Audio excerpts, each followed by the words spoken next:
Recording studio Motihari. माई के भजन लेके हम उपस्थित बानी व्यास बीना मिश्रा।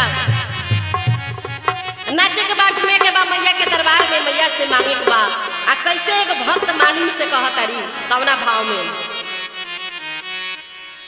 लाल ओढ़ोलो वासे भरल डलिया ए हो लाल ओढ़ोलो वासे भरल डलिया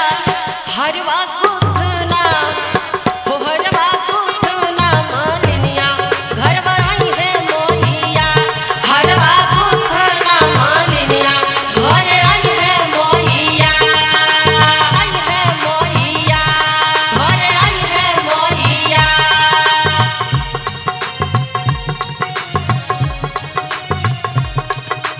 आई है मोहिया घर आई है मोहिया आई है मोहिया घर आई है मोहिया लाल चुनरिया में गोटा लगाई के गोटा लगाई के गोटा लगाई के पाँच तोला सोना के पाँव जेब बनवाई के जेब बनवाई के पाँव जेब बनवाई के लाल चुनरिया में गोटा लगवाई के पाँच तोला सोना के पाँव जेब बनवाई के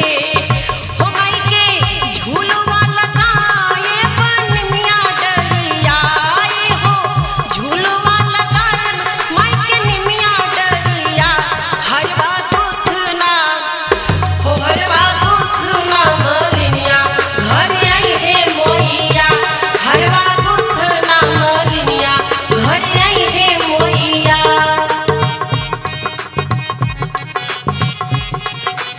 आई है मोहिया घर आई है मोहिया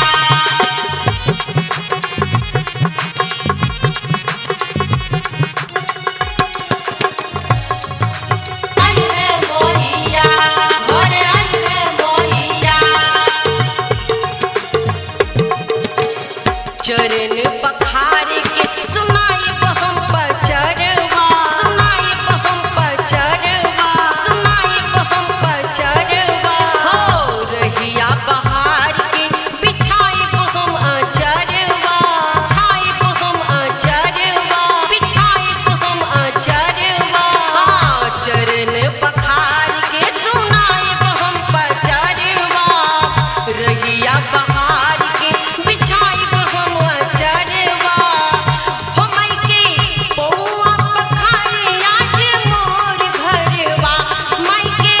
पौआ पखारे आज मोर घरवा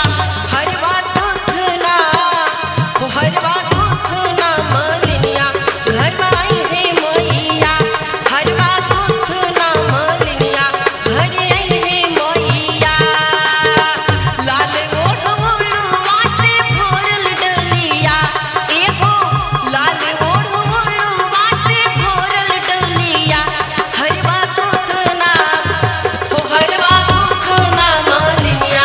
घर आई है मोहिया हरवा गुथना मालिनिया